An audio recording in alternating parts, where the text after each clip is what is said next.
नमः।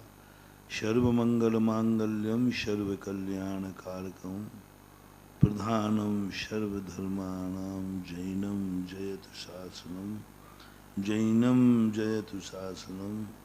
पंच परमेष्ठी भगवान की जय। आचार्य श्री गुरुवर कुंद कुंद महाराज की जय। आचार्य श्री गुरुवर विद्यासागर जी महाराज की जय। परम पूज्य निर्यापक श्रमण मुनि श्री सुधा सागर जी महाराज की जय। दैनिक प्रश्नों की श्रृंखला में अपन समझ रहे हैं कि व्यक्ति सब कुछ होते हुए भी सुखी नजर नहीं आ रहा। तो अपन ने समझा कि अपनों को पहले ये समझना है कि हमें समस्या क्या है सुखी होने में, कौन हमें दुखी कर रहा है, और जब सुख मेरे पास है तो मैं उस सुख का भोक्ता क्यों नहीं बन पा रहा हूं। तो कल अपन ने समझा था सद्भाव में, सद्भाव से हम परेशान हैं। सबसे निकृष्ट व्यक्ति वो है जो सद्भाव से परेशान है। कल बहुत विशद व्याख्या इस पर हुई थी कि व्यक्ति अपने आप से परेशान है। मैं स्वयं सद्भाव रूप हूं, लेकिन व्यक्ति खुद से परेशान है। क्यों? क्योंकि वर्तमान में कुछ हमने ऐसी गंदी आदतें पाल ली हैं जिससे हम परेशान हैं। धनवान व्यक्ति धन से परेशान है। एक व्यक्ति धनवान था, वो सो नहीं पा रहा है। लोगों ने कहा कि भाई तुम सोते क्यों नहीं हो? बोले नहीं, मैं नहीं सो पाऊंगा। बोले क्यों? बोले मेरी अटैची में सोना रखा है। अब वो सोने से परेशान है। उसने कहा चलो भाई चाय पर। बोले मैं नहीं जा सकता, क्यों? मेरी अटैची में पैसा रखा है। अब कितनी बड़ी समस्या हो गई। सद्भाव हमारी समस्या का कारण बन गया। सद्भाव हमारे लिए बुरी आदत की तरफ ले गया। पैसा था इसलिए बच्चा बिगड़ गया। किसने बिगाड़ा? सद्भाव ने। समस्या है। बोले महाराज मेरा बेटा बिगड़ चुका, मेरे काबू में नहीं है। बोले क्यों? बोले हमारे पास पैसा था इसलिए। बहुत बड़ी बात है महान बाबा। एक पैसे के अभाव में बिगड़ा व्यक्ति। एक व्यक्ति ने शराब इसलिए पी कि वो गम में था। एक व्यक्ति ने शराब इसलिए पी कि वो अमीर था। वो अमीरी से बिगड़ गया बेटा, अमीरी से बिगड़, सद्भाव से बिगड़ गया। सबसे ज्यादा निकृष्ट वो व्यक्ति है, वो कभी नहीं संभलता जो कि धन था। इसलिए हमारे परिवार में समस्या आ गई। हर व्यक्ति बिगड़ चुका है। क्यों? मेरे पास धन है, पैसा है। क्यों बिगड़ गए तुम अपने पास में? क्योंकि हमारे पास आंख है। इस आंख ने मुझे बिगाड़ दिया। कल की बात को आप बहुत अच्छी तरह से स्मृति में लाना। क्यों बिगड़ गए तुम? मेरा मन क्यों बिगड़ गया? सब कुछ क्यों बिगड़ गया? बोले इस आंख ने बिगाड़ दिया। आंख ने बिगाड़ दिया। आंख बिगाड़ने के लिए थी कि बनाने के लिए? लेकिन मैं क्या करूं, जब भी मैं देखता हूं ये मुझे बिगाड़ती है आंखें। मैं देखता हूं मेरा मन बिगाड़ देती है, मेरे परिणाम बिगाड़ देती है। अब बोलो, आंख उसकी समस्या बन गई, कान उसकी समस्या बन गए, पैर उसकी समस्या बन गए, हाथ उसकी समस्या बन गई। कितनी सारी समस्याएं बन गई, कितनी सारी समस्या। ऐसी कितनी समस्याएं हैं जो तुमने खुद बना ली हैं अपनी बुरी आदत से। पैसा समस्या के लिए नहीं आया था, पैसा तो समस्या के समाधान के लिए बना था। आज आपको वो समस्या बन गया। परिवार आपके लिए समस्या के लिए, समाधान के लिए था, परिवार आपकी समस्या बन गया। भाई आपके समाधान के लिए थे, भाई समस्या बन गया है।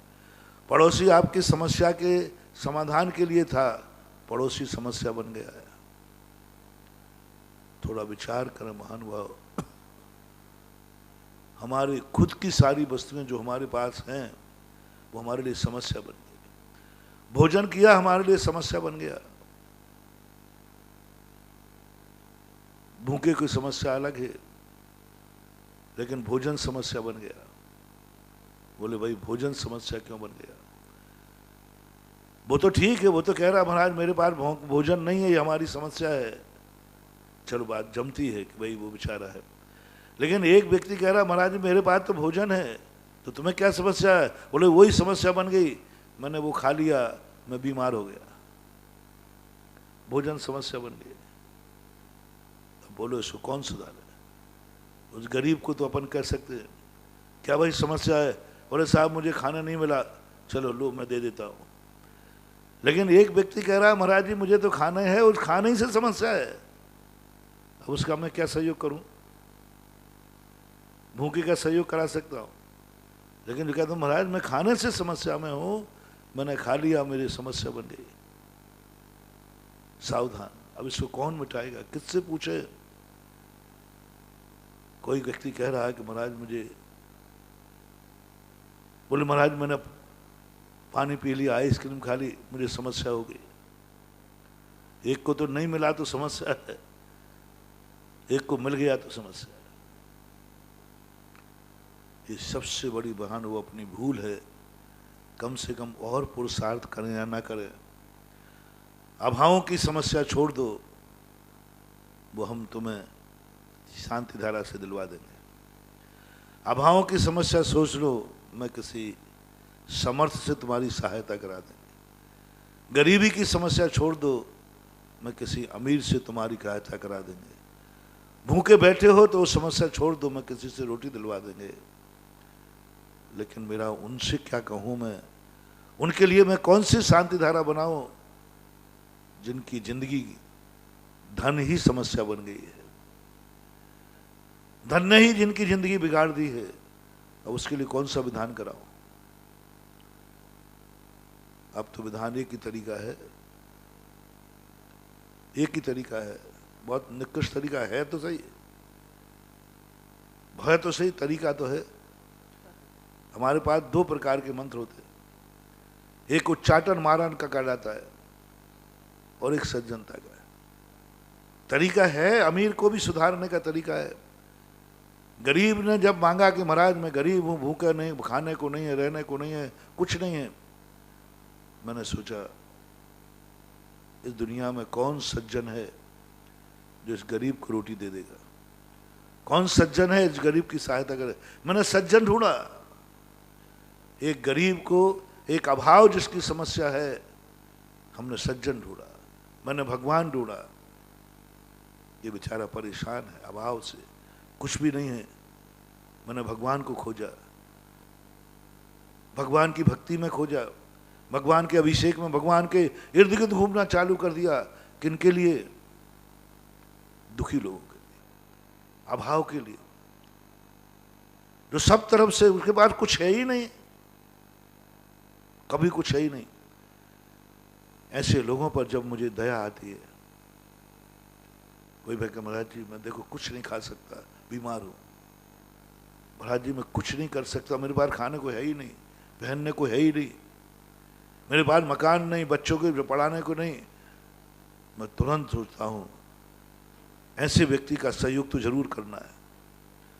क्योंकि हमारे मन में आता है, साधुता है दूसरों की समस्याओं का समाधान ढूंढना। तो अभाव वाले जब आते हैं, मैं तुरंत पूछ सकता हूं कहां जाऊं, इसका अभाव दूर कर दूं, इसकी गरीबी दूर कर दूं, इसकी बीमारी दूर कर दूं, इसको खाने को दिला दूं। तो मैं भगवान के चारों तरफ घूमना शुरू कर देता हूं। भगवान के पास मैं आज तक अपने लिए कभी नहीं घूमा। मेरे में और दुनिया में यही अंतर है। दुनिया जब अपने संकट में जीवन पड़ता है तो भगवान के इर्द गिर्द घूमते दिखता है, मंदिरों में दिखता है, माला फेरते दिखता है, जाप देते फिरता है, पूजन करते फिरता है, समझ लेना तीर्थ यात्रों में दिखता है, समझ लेना ये दुखी है। 99% लोग जब कोई मंदिर में कोई विधान, कोई जाप, कोई शांति धारा करे, प्रतिदिन की आप लिस्ट उठा लेना, शांति धारा में उनकी लिस्ट है जो परेशान है। दुख आया और भगवान के पास दौड़े, महाराज को याद किया, शांति धारा याद की, भगवान के आसपास घूमने लग जाते। लेकिन मेरा नेचर कुछ अलग है। भगवान ने एक दो बार मुझे टोक भी दिया, क्यों आजकल तू ज्यादा भक्ति कर रहा है, कुछ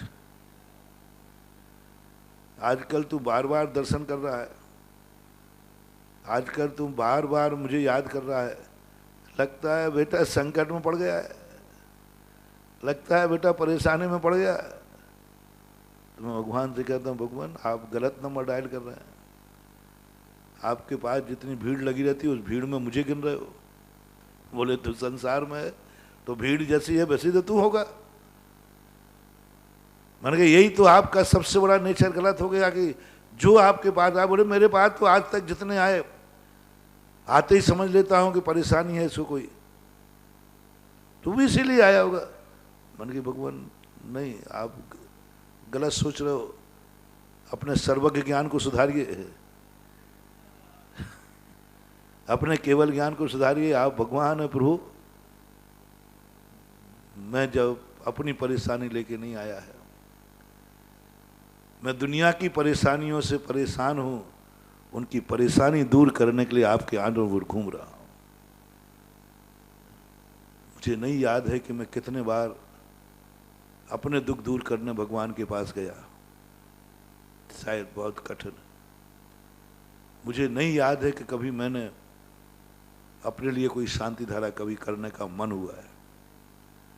मुझे नहीं याद है कि कभी मैंने, दुख तो आते रहे, कभी मानसिक, कभी वाचनिक, कभी कायिक, अनुकूलता प्रतिकूलता, लेकिन मुझे याद नहीं है कि मैंने कभी एक माला भी फेरी है, कभी भगवान को याद लिया है। हुआ हो कभी, हो सकता है, संसारी हूं, लेकिन बस पर पूरी ताकत लगाई है कि नहीं, मैंने भगवान को कभी नहीं पुकारा, संकट में कभी नहीं पुकारा। लेकिन सबसे ज्यादा भगवान को मैं याद करता हूं, सबसे ज्यादा भगवान का दर्शन मैं करता हूं, सबसे ज्यादा भगवान के ऊपर मुझे विश्वास है, सबसे ज्यादा गंधोदक को मैं मानता हूं, सबसे ज्यादा शांति धारा मैं मांग करवाता हूं, सबसे ज्यादा भक्तांबर की मैं बाता हूं। किसके लिए? क्यों खोजी मैंने शाम भक्तांबर की महिमा इतनी, क्यों लगाए मैंने वर्षों, क्यों वर्षों ध्यान किया मैंने भक्तांबर का।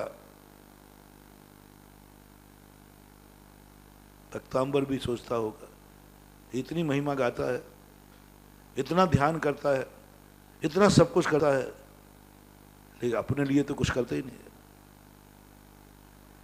इतनी शांति धारा करता है लेकिन तू अपने लिए तो कुछ करते ही नहीं।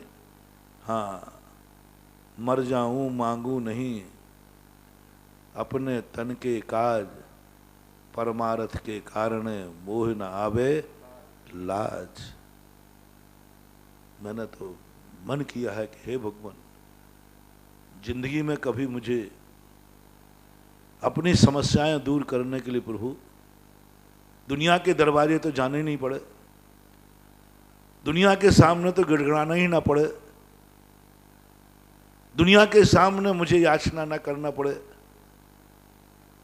दुनिया की तो छोड़ो प्रभु, मुझे तो वो शक्ति चाहिए कि संकट आवे तो मैं तेरे के सामने भी नहीं गिड़गिड़ाऊं, तेरे सामने भी मुझे याचना नहीं करना पड़े। हे प्रभु, तेरे से भी ना कहना पड़े कि हे भगवान आप बचाओ, संकट सहन नहीं हो रहा।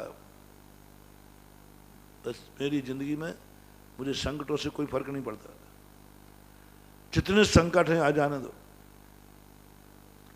जितने संकट हैं आ जाने दो, बस मुझे एक ताकत दे देना उन संकटों से बचने के लिए प्रभु, कहीं मैं तेरे सामने याचना न कर बैठूं, तेरे से ना बोल बैठूंगा भगवान बचाओ, संकट सहन नहीं हो रहा, बस इतनी ताकत मुझे दे देना।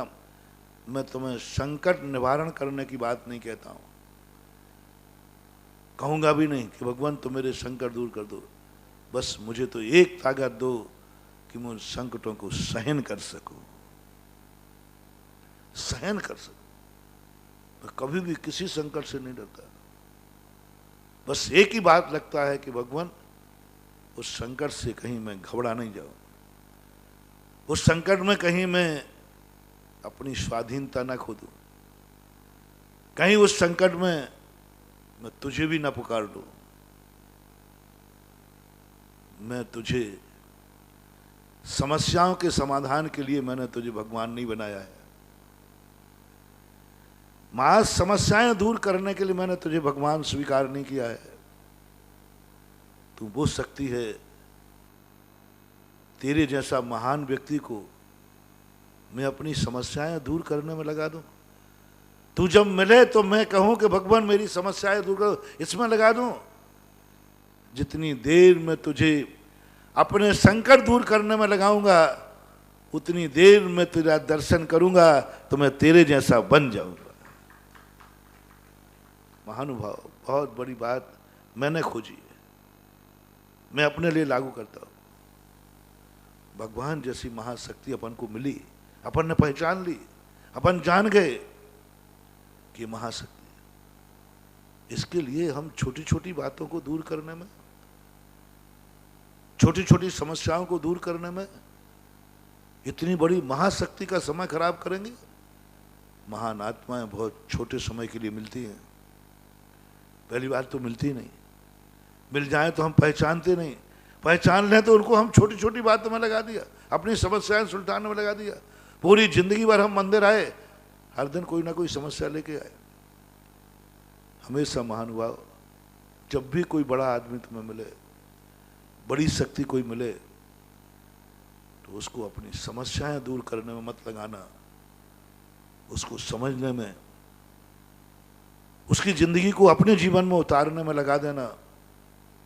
आज तक यही होगा, जब जब हमें भगवान मिला हम समस्याओं की लिस्ट लेके बैठे रहे, जब जब हमें कोई गुरु मिले हमने समस्याओं की लिस्ट रख दी, जब जब हमने नमोकार मंत्र पढ़ा हमने समस्याओं की लिस्ट कर दी।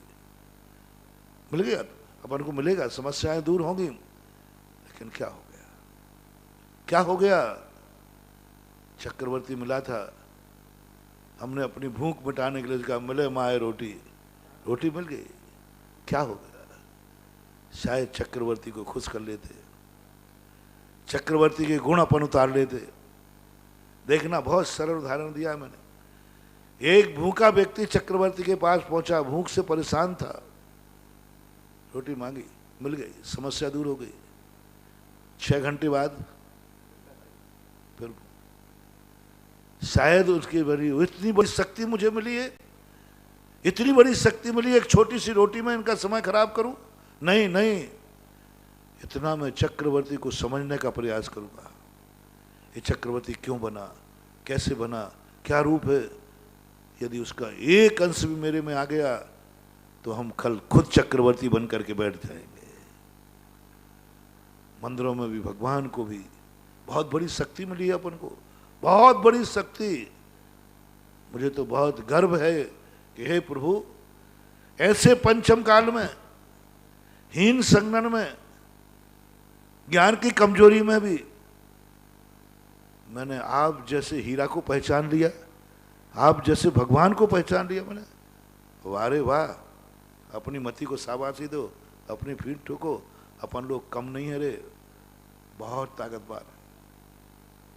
चौथे काल में कोई सच्चे भगवान को पहचान ले तो कोई महानता नहीं है।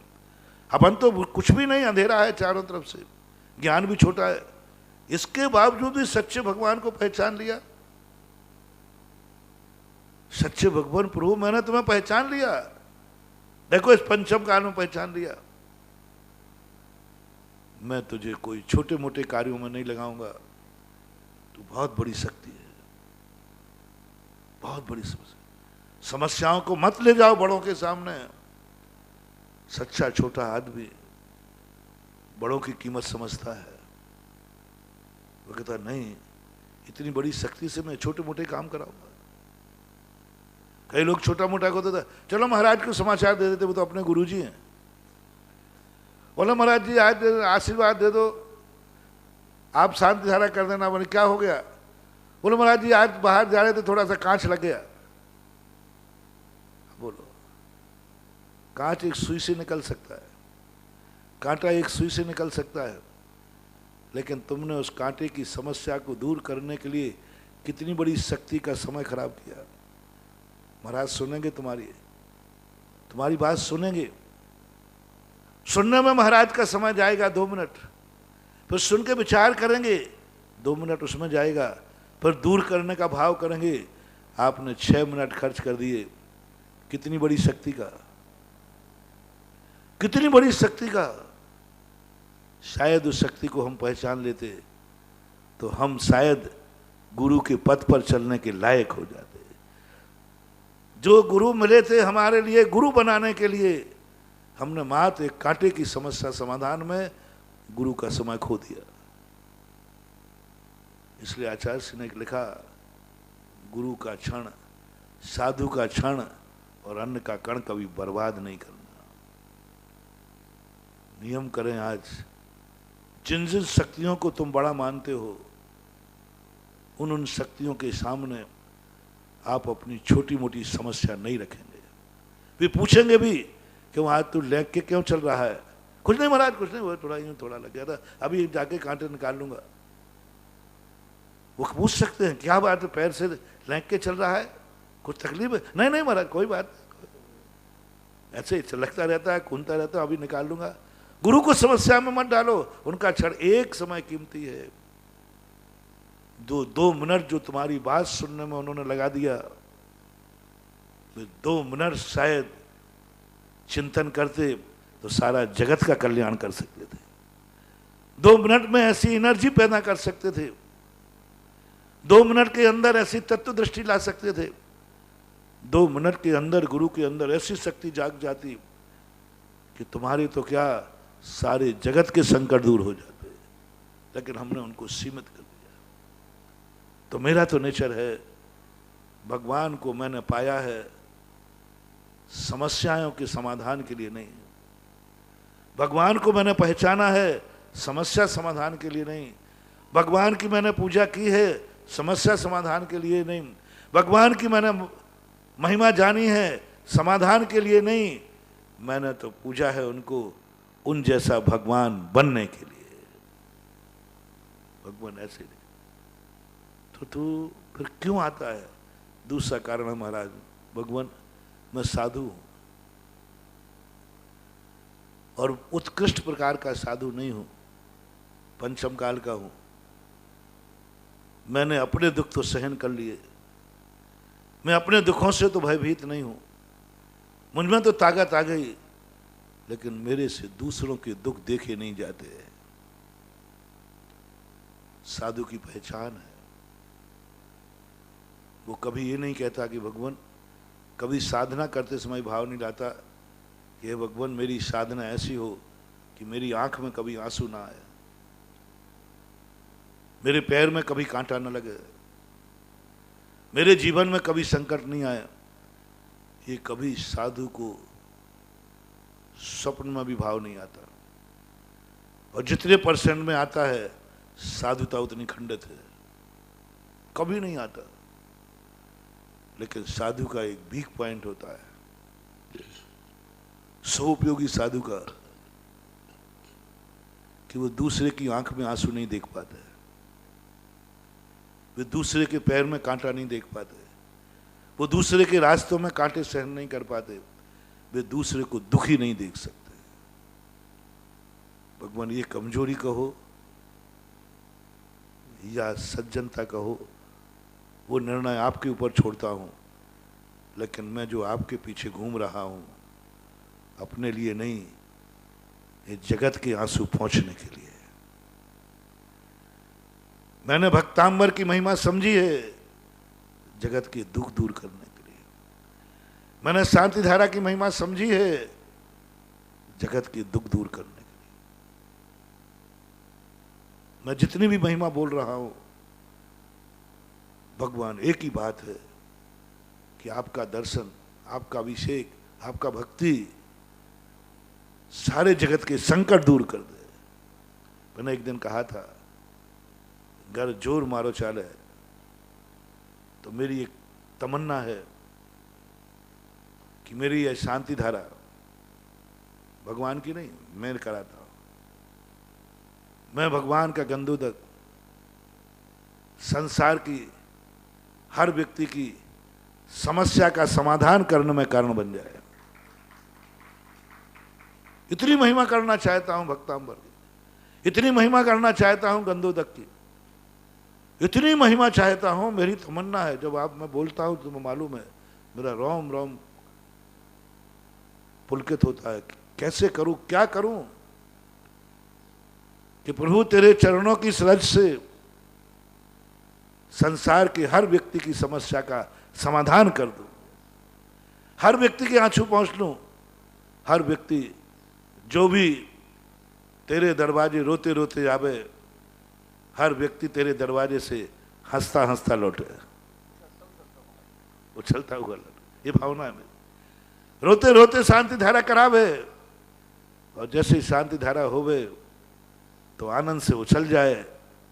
हर व्यक्ति मुझे संकट में शांति धारा करने से, जब आप दुखी होते हो ना, तब शांति धारा करने से मुझे उतनी खुशी नहीं होती। बड़े बेमन से करता हूँ, बड़े टेंशन में करता हूँ, बहुत टेंशन में करता हूँ, और भगवान से खूब गिड़गिड़ाता हूँ। तो भगवान बस नाम निकल गया उसका मुक्का, अब मेरा रिजल्ट निकलना है। जैसे एक विद्यार्थी खूब पढ़ाई करता है, पढ़ाई करने के बाद, सब कुछ करने के बाद बस एक ही देखता है, 31 अप्रैल को मेरा रिजल्ट क्या हो। मैं सबसे ज्यादा खुश होता हूं जब आभार में शांति धारा आती है। संकट के समय में भगवान को एक बार नमोस्तु करता हूं, और जब आभार में आती है तो भगवान को मैं 3 बार करता हूं, और कहता हूं भगवान मजा आ गया। बोले क्या हो गया बेटा? बोले शांति धारा ने कमाल कर दिया, आभार में शांति धारा आई। आभार शब्द जैसे लिखा मिलता है, मेरा रोम रोम रोमांचित होता है, आनंद उछलता है, उछलता है। शांति धारा ने चमत्कार किया, और मैं चाह रहा हूं कि एक दिन वो आ जाए कि चारों तरफ से शांति धाराएं, आभार आभार में ही करूं। और जब सारी शांति धाराएं आभार में हो जाएंगी तो फिर शांति धारा से आभार भी हट जाएगा, मां शांति धारा रह जाएगी। अभी शांति धारा किसमें हो रही है? संकट मोचक में। ज्यादातर संकट मोचक की शांति धारा है, विपत्ति की शांति धारा है, आभार की कम है। जिस दिन आभार की शांति धारा बढ़ जाएंगी और संकट की कम हो जाएंगी, और एक दिन जिस दिन ऐसा आ जाए महाराज आज कोई संकट की शांति धारा नहीं है, शांति धारा है कि नहीं, सब आभार की शांति धारा है, उस दिन का इंतजार है मुझे। जिस दिन पूरी शांति धारा आभार में होगी, फिर मैं भगवान से कहूंगा भगवान देख लीजिए आज पूरी शांति धाराएं आभार में आई हैं, इसका अर्थ है कल की शांति धारा होगी ना संकट की होगी ना आभार की होगी, मात्र होगी शांति धारा, परमानंद, फिर होगा आनंद। 2 दिन निकल गए इंतजार में, 4 दिन की जिंदगी मिली थी, 2 दिन निकले इंतजार में, 2 दिन निकल गए आरजू में। एक शांति धारा संकट के लिए, एक शांति धारा आभार के लिए। शांति धारा तो हुई नहीं, अभी शांति धारा तो हुई नहीं, अभी तो आभार माना है, अभी तो कृतज्ञता व्यक्त की है। ये 2 शांति धारा ही अभी तक मैंने कराई हैं, 2 ही शांति धारा ज्यादा होती है। और आपसे कहना चाहता हूं, प्रभु से कहो भगवान मरने के पहले एक बार मैं शांति धारा करना चाहता हूं, जो ना संकट मोचक की होगी ना आभार की होगी, मात्र होगी प्रभु के गुणों की, भक्ति की, भक्ति की होगी। इसलिए भगवान मैं चाह रहा हूं कि आपकी आभार की शांति धारा बढ़े, आभार का भक्तांबर होवे, दुखी लोगों के नाम कम आवे। बोले शांति धारा क्यों करा रहे हो? बोले महाराज बहुत सुख है। भक्तांबर क्यों पढ़ रहे हो? बोले खुशी का भक्तांबर है। दुखी की पूजा और सुखी की पूजा में बहुत अंतर है महानुभाव। दुख में सुमरन सब करे, सुख में करे ना कोई। सुख में सुमरन हो जाए, सुखी आदमी की पूजा बन जाए। और मंदिरों में जितने लोग सुखी लोग पूजा कराएं, शांति धारा कराएंगे, सुखी लोग जितने मंदिर में आएंगे, सुखी लोग जितने भगवान की पूजा करेंगे, उस मंदिर का अतिशय उतना ही ज्यादा बढ़ेगा। आप ध्यान रखना महानुभाव, मंदिरों में अतिशय लाना है, गंधोदक में अतिशय लाना है, भक्तांबर में अतिशय लाना है, तो मंदिरों में सुखी लोगों की संख्या बढ़ाओ, सुखी लोगों की, समृद्ध लोगों की संख्या बढ़ाओ, समर्थमानों की संख्या बढ़ाओ, जो किसी संकट से घिरे हुए नहीं है, वे अभिषेक करे, वे शांति धारा करे। मैंने कहा था एक बार, भरत चक्रवर्ती जब मंदिर जाता था धोती दुपट्टा पहन करके, कलश लेकर के देवता दर्शन करने आते थे, दूसरी तरफ दुखी लोगों की भीड़ लगी थी, भिखारियों की, परेशान लोगों की दूर लगी थी, देवता उनकी तरफ देखते नहीं, देखते भी नहीं। देवी कहती है देवता से, क्या बात है, ये दोनों एक ही मंदिर में जा रहे हैं, आप इनको तो देख रहे और बार बार कहे धन्य है चक्रवर्ती, वो भी तो जा रहा है। देव कहता है वो कर्म का मारा है, वो संकट का मारा है। संकट के मारा व्यक्ति भगवान के पास आ जाए तो कोई बड़ी बात नहीं।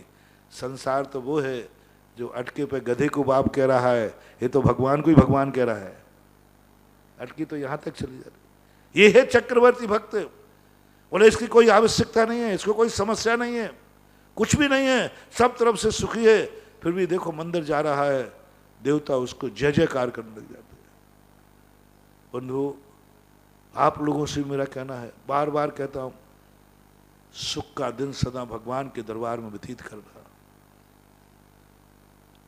पंचम काल का सबसे बड़ा दोष है सुख का दिन, अच्छा दिन गार्डन में, होटलों में, घूमने में, मौज मस्ती में व्यतीत करता है। इसलिए आज मंदिर और दुख के दिन, परेशानी के दिन मंदिरों में व्यतीत करते हो, इसलिए मंदिरों का अतिशय खत्म हो रहा है। मंदिरों में अतिशय खत्म। मैंने देखा एक क्षेत्र पर बहुत लाइन लगती,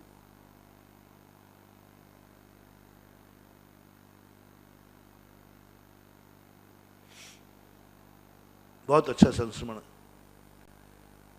इतनी लाइन लगती थी। और शनि अमावस्या को तो हजारों लोग आते थे, 10-10, 20-20 हजार लोग आते थे। जब मैंने उस क्षेत्र में गया तो एक रहने के लिए कमरा भी नहीं मिला, धर्मशाला भी नहीं मिली, मंदिर की हालत जर्जरित। मैंने क्यों भाई कमेटी वालों, अमावस्या को यहाँ 10-10 हजार लोग आते और यहाँ की हालत तो ये। बोले मेरे पैसे ही नहीं। अच्छा, झाड़ा फूकी करने वाले लाइन महीनों से पड़े रहते थे एक क्षेत्र पर, लेकिन उसमें मंदिर, वो क्षेत्र बहुत गरीब था। मैंने कहा ऐसा क्यों? फिर मैंने एक स्थान पर देखा, एक छोटी सी होटल थी उसकी, और आज उसके पास बहुत बड़ी होटल है, 5 स्टार, गार्डन, सब हो गया। मैंने कहा ये क्या हुआ? दोनों तरफ मैंने डिसेक्शन किया, क्षेत्र वालों से पूछा, बोले महाराज जी, मैंने कहा इतनी भीड़ आती है? बोले महाराज सब गरीब आते हैं, देने वाला कोई नहीं आता, सब मिले माए। तो भगवान उन गरीबों को देते देते गरीब हो गया। भगवान देते देते, क्षेत्र देते देते गरीब हो गया। उन्हें होटल वाला, होटल वालों से भी मैंने पूछा, होटल वालों की होटलें बढ़ जाती हैं। मैंने कहा तुम्हारा क्या हाल है? बोले बोले 2 साल में एक नई होटल बन जाती है। मैंने क्यों? बोले बड़े आदमी आते हैं, सुखी आदमी आते हैं, यहाँ गरीब कोई आते ही नहीं। बड़ी बड़ी जो होटल है ना, गार्डन है, उनमें गरीब जाते कि अमीर? सब अमीर आते महाराज, बहुत अमीर लोग आते हैं, बहुत बहुत समृद्ध लोग आते हैं, धनवान लोग आते हैं, सुखी लोग आते हैं। जो देखो वही सुखी। कोई जन्मदिन की खुशी मनाने आया है, कोई शादी की सालगिरह मनाने आया है, कोई कुछ मनाने आया है, कुछ मना, सब सुखी लोग आते हैं। आप देखो जितनी हिल स्टेशन हैं वहां पर सब लोग दुख के दिन मनाने जाते हैं कि सुख के दिन? शिमला, ऊटी, फूटी, कौन जाते? सुखी लोग सुख का दिन मनाने जाते हैं। वहां के ठाठ देखो, क्या क्या उनके, देखो वहां के मजे देखो, एक एक बिल्डिंग की तरफ देखो, करोड़ों करोड़ों की बिल्डिंग बन गई। क्यों? मात कोई कारण नहीं है, कोई कारण नहीं बंधु, मात एक ही कारण है, हर व्यक्ति सुख का दिन वहां व्यतीत करने जाता है, वहां समृद्धि बढ़ेगी। जहां जहां सबसे ज्यादा सुख का दिन जहां लोग व्यतीत करने का मन बनाते हो, आप देख लेना वहां समृद्धि बढ़ेगी। सुखी लोग जहां जाते हैं समृद्धि बढ़ेगी। इसलिए आज होटलें बढ़ रही हैं। सड़क के किनारे हमने देखा, जब राजस्थान में मैं शुरू में आया था, 100-100 किलोमीटर के ढाबे मिलते थे। अब हर 2-3 किलोमीटर पे क्या, पूरा शहर से बचा मिडवे रेस्टोरेंट। आज कितने बन गए? क्यों बढ़ रहे हैं ये? मैं एक ही नहीं समझ पा रहा हूं। कोई कारण नजर नहीं आया। कोई गॉड गिफ्ट है? कोई देवताओं की कृपा है? नहीं, मात्र की कृपा है कि वहां सब सुखी लोग जाते हैं। मैंने सिद्धांत बना लिया, जिन स्थान पर सुखी लोग आएंगे वहां समृद्धि बढ़ेगी। मंदिरों का, तीर्थ क्षेत्रों पर नहीं करने का कारण मैंने डिस्ट्रैक्शन किया। कौन आए? ये 10,000 आज आए थे अमावस्या के दिन। सब दुखी थे, सब परेशान थे। कोई किसी से परेशान, कोई परेशान व्यक्ति कुछ दे के नहीं जाएगा, लेके जाएगा। उस स्थान पर आंसू छोड़ के जाएगा, खुशी छोड़ के नहीं जाएगा, बद्दुआ छोड़ के जाएगा, हाय श्वास छोड़ के जाएगा। जिस क्षेत्र पर दुखी लोग जाकर दुख छोड़ के जाते हैं, वहां दुख की खेती लहराएगी, सुख की नहीं। इसलिए आप लोग शिकायत करते हैं, महाराज तीर्थ तो बन गए सब, लेकिन तीर्थों में धर्मशालाएं अच्छी नहीं है, कमरे अच्छे नहीं है। मैंने क्यों नहीं है? एक सेठ ने कहा, एक बहुत बड़े सेठ ने कहा, बोले महाराज जी क्षेत्र में आया हूं, मैं तो जा रहा हूं। मैंने क्यों? बोले यहाँ कमरे अच्छे नहीं, लाइट बात अच्छे नहीं। तो बोले कहाँ ठहरोगे? महाराज देखो कहे। तो मैंने कहा भाई तुम कितने बार आए यहाँ पर, और तुम्हारे जीवन में कितने दिन के सुख के दिन आते हैं? मैंने उनसे पूछा, अच्छे दिन कब मनाते हो? बोले महाराज हमारे घर में जितने लोग हैं सब लोग, हम लोग जन्मदिन मनाते हैं, शादी की सालगिरह मनाते हैं। तो मुझे इसके जवाब दे दो, वो सुख के दिन है तुम्हारे जन्मदिन? बोले हम 6 लोग हैं, 6 लोगों का जन्मदिन मनाया जाता है, जिसमें 3 की शादी हुई, उनका भी हम लोग मनाते हैं, शादी की सालगिरह बनाते हैं, और साल में 2-4 बार मनाते हैं खुशी के दिन, क्योंकि हमारे लिए कोई दुख नहीं है। हमारे पास बड़ा खूब अच्छा धंधा है, सब खाते पीते। बस मुझे इतनी जवाब दे दो, इस सुख के दिन तुम कहाँ मनाते हो? बोले होटल में, गार्डन में।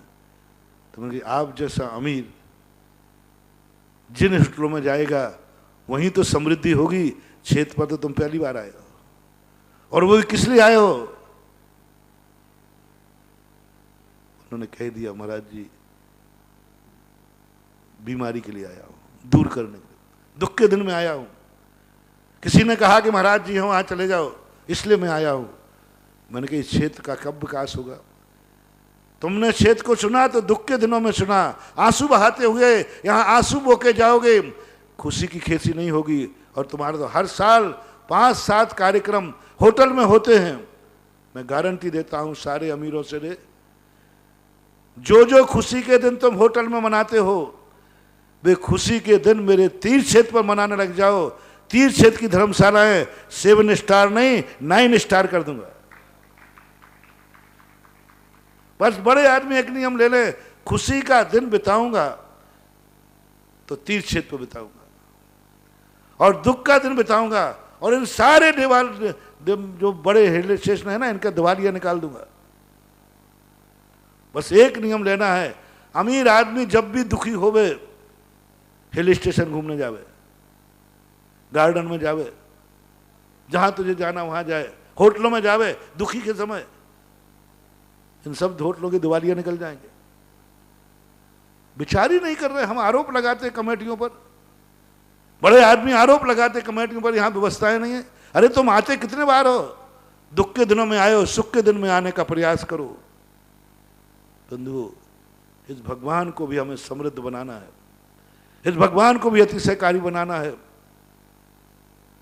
जो भक्त अपने मंदिरों के भगवान में अतिशय चाहते हैं, समृद्धि चाहते हैं, तो एक मीटिंग में फैसला करो, हर सुख का दिन, हर सुख की घड़ी मेरे भगवान के चरणों में बीतेगी, हर सुख का सुबह भगवान के चरणों में जाएगी, हर सुख की शाम भगवान के चरणों में जाएगी, हर खुशी का इज़हार प्रभु के चरणों में जाएगा, हर खुशी के दिन मैं अपने तीर्थ क्षेत्र पर मिलूंगा।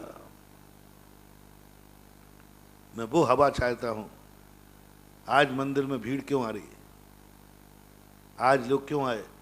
जरूर आज इन सब का कोई खुशी का दिन है। हमें अंदाज लगाना, हिल स्टेशनों में भीड़ आई तो तुम क्या अंदाज लगाते हो कि आज इन सब के खुशी का दिन है, कोई अच्छा दिन है, कोई बढ़िया त्योहार का दिन है।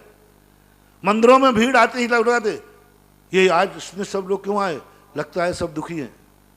आज टेंडेंसी बन गई है, किसी क्षेत्र पर भीड़ लग जाए समझ लेना ये सब दुखी हैं। महाराज जी बहुत दुख मिल रहा है, लोग बहुत दुखी हैं, बहुत दुखी हैं। बोले तुमने कैसे जाना? बोले मंदिर में बहुत भीड़ है। बहुत दुखी हैं क्योंकि मंदिर में बहुत भीड़ है, बहुत शांति धारा हो रही है। बोले क्यों? बोले महाराज घनों संकट से। शांति धारा की संख्या देख करके निर्णय किया जा रहा है कि इस समय संकट कितना है। संकट अभी शांति धारा बहुत जम के बढ़ रही है, मैं पढ़ते पढ़ते थक रहा हूं। प्रसाव में हवा है, देखो कितना संकट है। बोले सबूत क्या है कि संकट है? बोले महाराज की शांति धारा में नाम सुन लो। आजकल खतरा बन गया। एक व्यक्ति ने कहा, बोले महाराज जी मुझे शांति धारा कराना है, लेकिन नाम में आरोग्यार्थ मत बोल देना। बोले क्यों? अरे सब में फोन आ जाएंगे, इसका अर्थ महाराज जी की शांति धारा में नाम है, इसका अर्थ इसके ऊपर संकट है। आजकल शांति धारा रोक करके फोन पहुंच रहे हैं। क्यों भाई क्या बात हो गई? बोले आज मैंने महाराज जी के मुख से तुम्हारा नाम सुना शांति धारा में, कोई परेशानी है क्या, कोई संकट है क्या? मैं घबरा गया। मैंने कहा आज हमारी शांति धारा भय का कारण, संकट का कारण क्या हो रहा है? आज शांति धारा में नाम बुलवाने में लोग हिचकने लगे, ऐसे डर रहे हैं जैसे कोरोना से डर रहे हैं। क्यों? शांति धारा में नाम बोले का अर्थ है सबको मालूम चल जाएगा कि इसके ऊपर कोई ना कोई विपत्ति आई है। और मैं क्या चाह रहा हूं, शांति धारा तुम्हारी नाम बोले और लोग तुम्हारे पास फोन करें बधाई का। बोले बधाई हो साहब। बोले किस बात की? बोले आज शांति धारा में नाम बोला तो मैं समझ गया जरूर कोई ना कोई खुशी का दिन है।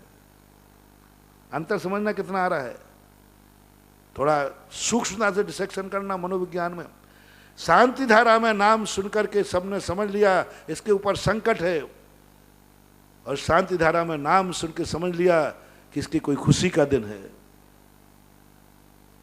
मैं उनसे पूछना चाहता हूं, ऐसे कितने लोग हैं जिनके शांति धारा में नाम बोलने पर उनके पास फोन पहुंचा, क्यों भाई क्या बात है, कोई संकट में हो गया? इनकी संख्या कितनी है? बहुत। अब एक व्यक्ति बताओ जिसके पास शांति धारा में नाम बोला और फोन पहुंचा, भैया बधाई हो बधाई हो।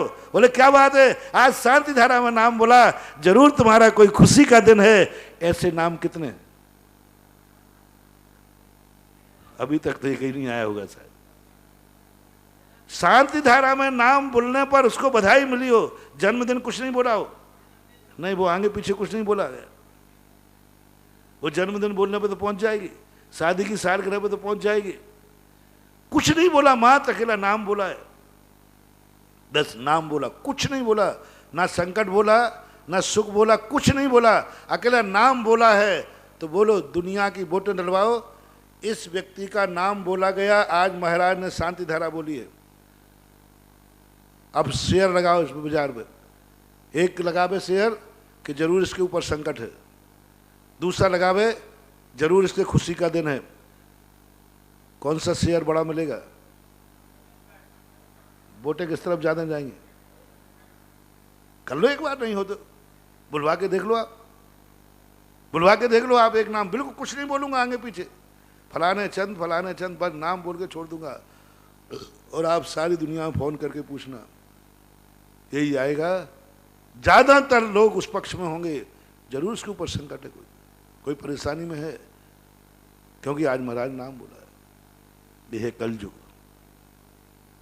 यह है दुर्भाग्य, यह है मंदिरों के अतिशय कम होने का कारण। और जिस दिन आपको फैसला करके दे रहा हूं, जिस दिन आज महाराज ने नाम बोला है, गारंटी लेता हूं उस व्यक्ति के सुखी का दिन है। नहीं हो तो फोन लगा के पूछ लो, मैं दावे के साथ बोल रहा हूं, महाराज के यहां मंदिर में शांति धारा बोली है तो जरूर उसके खुशी का दिन है। ये जैसे ही वोटें जिस दिन बढ़ जाएंगी उसी दिन ये चौथा काल आ जाएगा। पंचम काल चौथे काल में अंतर इतना ही है, धर्म करने वाले को लोग समझते हैं इसके ऊपर दुख है, और चौथे काल में लोग धर्म करने वाले को समझते थे आज को इसकी खुशी का दिन है। महावीर जी क्यों जा रहा है, फलानी तीर्थ यात्रा क्यों जा रहा है, जरूर खुशी का दिन है। और आज समझते हैं जरूर दुखी का दिन है। तो भैया कहाँ जा रहे हो? बोले महाराज के पास। क्यों, कोई परेशानी है क्या?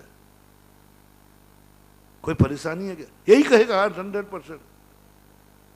अरे वो दिन लाओ जो लोग समझने लग जाएं, लगता है कोई अच्छा दिन है तभी तो तुम महाराज के पास जा रहे हो। ये मैं चाहता हूं, ये मेरी तमन्ना है, ये मेरी भावना है कि हमारे मंदिर में आने वाला व्यक्ति की हवा उड़ जाए कि जरूर ये सब है जिनेंद्र भगवान, आपके दरबारे आने वाले की ये हवा उड़े कि इस भगवान के भक्त सब सुखी हैं। बोले क्यों?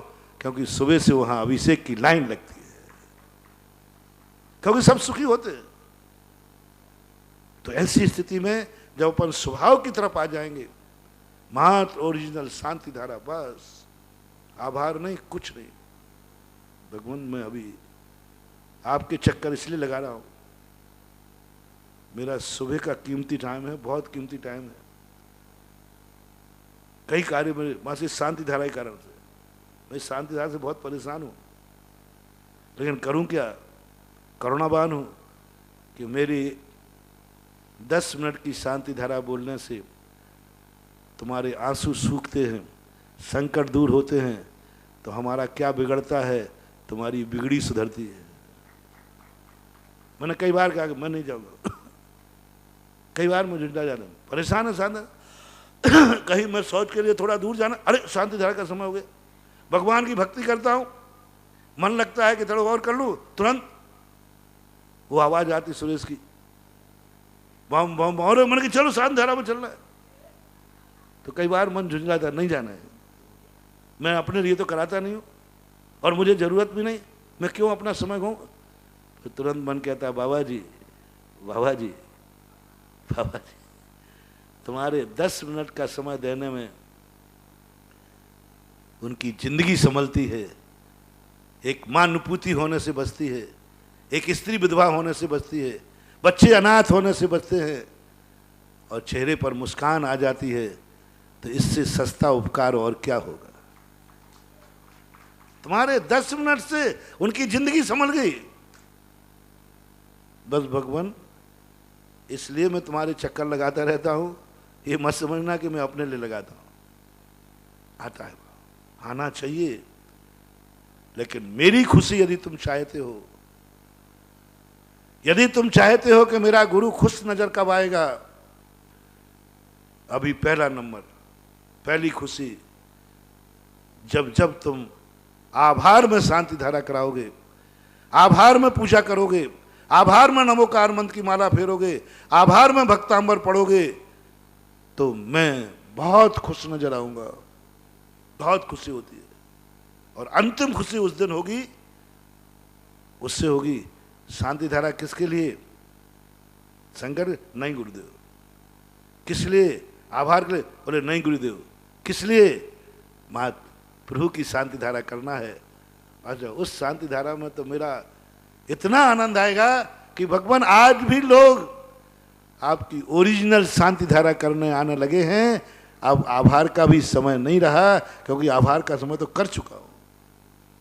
वो है धर्म, वो है धर्म की स्थितियां।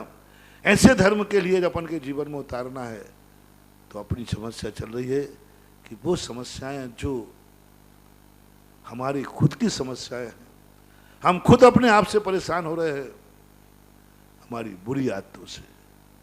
क्यों? क्योंकि हमने कुछ ऐसी गलतियां कर बैठे हैं जो हमें खुद पश्चाताप कर रहा है। ये सबसे निकृष्ट आदमी है जिसको दुनिया में कोई शरण नहीं है। अंतिम वाक्य बनाए, यदि जो तुम्हें सद्भाव में तुम्हें अभाव, यानी धन ही तुम्हारी जिंदगी का खतरा बन गया, आंख ही तुम्हारे लिए खतरनाक बन गई, मन ही तुम्हारे दुखदाई बन गया, तुम्हें ये मनुष्य पर्याय दुखदाई बन गई, तुम्हारे माँ बाप तुम्हें दुखदाई बन गए, तुम्हारे भाई तुम्हें दुखदाई बन गए, तुम्हारी हर समस्या तुम्हें दुख दे रही है, तुम्हारी खुद की जिंदगी का, परिवार का छोड़ दो, तो समझ लेना अब तुम्हारा कोई पुरुषार्थ नहीं, तुम्हें दुख भोगना पड़ेगा। क्यों? सद्भाव समस्या दूर करने के लिए होता है, और सद्भाव तुम्हें समस्या पैदा कर रहा है, पैदा कर रहा है। धन तुम्हारे पास आया था कि तुम्हें राजगद्दी पे बैठा लेगा, और धन पाकर तुम तो नाली में गिर गए शराब पीकर। धन एक समस्या बन गया। अब जो बात मैं कह रहा था, समय आपका हो गया। दुखों को दूर करने के लिए मैं संसार का सबसे सज्जन आदमी खोजता हूं कि कौन है सज्जन जिससे मैं दुख दूर करा दूं। अब अमीर आदमी के ऊपर संकट आया है, महाराज मैं धन से परेशान हूं, धन है तो मैं शराब पीता हूं, धन है तो मैं जुआ खेलता हूं, धन के कारण से मैं बहुत बुरे काम करता हूं। अब ऐसे व्यक्ति को समस्या से कैसे निदान दिलाऊं? भगवान ने तो मना कर दिया, मैं नहीं करूंगा। गरीब का संकट दूर कर सकता हूं, अमीर का नहीं। जिसके पास धन नहीं है उसको धन दिला सकता हूं, लेकिन जिसका धन ही समस्या बन गया हो उसकी समस्या मैं दूर नहीं कर सकता। अब उसके लिए एक समस्या है, बता दूं, डाकू। अब मुझे किसी डाकू को मनाना पड़ेगा कि उसके यहां डाका डाल, 1 रुपया भी मत छोड़ना, जिससे कल से वो शराब ना पी पाए। गरीब के पास नहीं था तो मैंने भगवान से कहा, भगवान इतना तो दे दे कि 2 रोटी मिल जाएं। और अमीर शराब पीना है, समस्या बन गया, हमें डाकू को मनाना पड़ेगा, है डाकू हाँ ऐसा डाका डाल कि कल के दिन उसके पास शराब के लिए पैसा ना बचे। उसको मनाना पड़ेगा, दुर्जन को मनाना पड़ेगा, दुर्जन की तरफ चक्कर काटना पड़ेंगे, और भावना करना पड़ेगी। लो अंतिम भावना, ओ मेरे प्यारे अमीर भक्तों, तुम्हारे लिए सब कुछ मिलने के बाद तुम्हारी जिंदगी बिगड़ती जा रही है, तो अब मुझे भावना भाना पड़ेगा, हे भगवान, हे कर्म, इसको ऐसी दशा ला दे, भिखारी बना दे, इसको अंगड़ा भाव इसका गरीबी में पहुंचे, ऐसे घर में पैदा हो जिसे सुबह नाश्ते की भी भीख मांगना पड़े। क्यों? धन से बिगड़ रहा है, ये करना पड़ेगा, और कोई दूसरा उपाय नहीं। इसलिए महानुभाव, कल और आज के प्रवचन को दोनों को एक साथ करके सुनना। कहीं तुम्हारी सद्भाव तुम्हारी समस्या तो नहीं बन रहा है, धन तुम्हारे लिए एक पतन का कारण तो नहीं बन रहा है, ज्ञान कहीं तुम्हारे लिए पतन का कारण तो नहीं बन रहा है, तुम्हारा शरीर का बल और बलपना, बलिष्ठपना गुंडागिर्दी का कारण तो नहीं बन रहा है, कहीं तुम्हारी हुकूमत तुम्हारे लिए खतरनाक तो नहीं बन रही है।